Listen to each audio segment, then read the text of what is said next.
হরে কৃষ্ণ ভক্তবৃন্দ।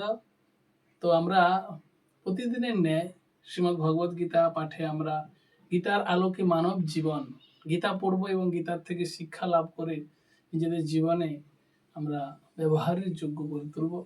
তো আজকে আমরা আসছি এমন প্রেক্ষাপট নিয়ে কি না, দুর্যোধন একটার পর একটা শ্লোক বলছেন।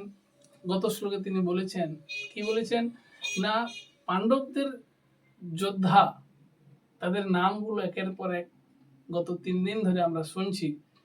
আজকের এই প্রথম অধ্যায় 6 নম্বর শ্লোকেও তিনি একই কথাই বলছেন যে ভীম অর্জুনের মতো মহান মহান যোদ্ধা এখানে আজকের শ্লোকেও বলছেন। কারা কারা?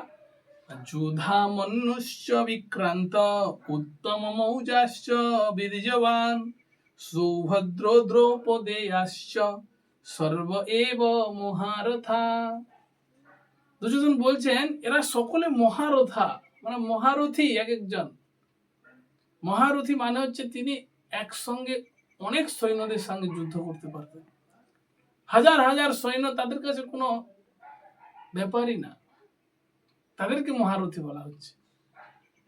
তো এটা দুর্যোধন তার গুরু দ্রোণাচার্যকে বলছেন যে হে গুরুদেব, দেখুন ওনাদের দলে এত মহারথী অতিরথী এত যোদ্ধা রয়েছে যাদের সাথে সত্যি যুদ্ধ করা একটু কষ্টসাধ্য হতে পারে।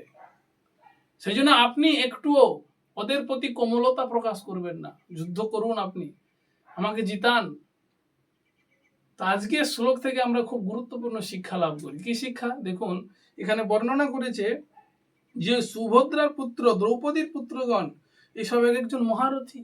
সুভদ্রার পুত্র অভিমন্যুর বেশি বয়স না, কিন্তু অল্প বয়সেই তারা মহারথী হয়ে গেছেন।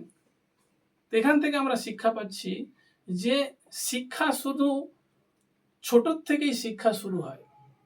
কেউ যদি মহান ভক্তি, এখানে তাৎপর্যতে আমরা এখানে শিল প্রভুপাদ একটা জায়গায় বলছেন, সেখান থেকে আমরা শিক্ষাটা তুলে ধরছি আজকে, যে এখানে অভিমন্যু এবং দ্রৌপদীর পুত্রদের কথা বলা হয়েছে যারা ছিলেন নবীন যোদ্ধা এবং মহারথী। এখান থেকে আমরা শিক্ষা পাচ্ছি এটাই যে কৃষ্ণ ভক্তি শুধু বয়স্ক বা অভিজ্ঞতার বিষয় না, যুবক এবং নতুন প্রজন্ম ভক্তিতে অত্যন্ত শক্তিশালী হতে পারে। তাই আমাদের যদি ছোট থেকে যুদ্ধ প্র্যাকটিস করে অভিমন্যু মহারথী হতে পারে, তাহলে ছোট থেকে আমরা ভক্তি অনুশীলন করে কেন আমরা ভক্ত মহারথী হতে পারবো না? সেই জন্য আমাদেরকে ভক্ত এবং ভক্তি ছোট থেকে প্রশিক্ষণ নেওয়া উচিত, শেখা উচিত, এবং ভগবানকে সন্তুষ্ট করার জন্য, ভগবত ধামে ফিরে যাওয়ার জন্য এই অনুশীলন শুরু করা উচিত। হরে কৃষ্ণ।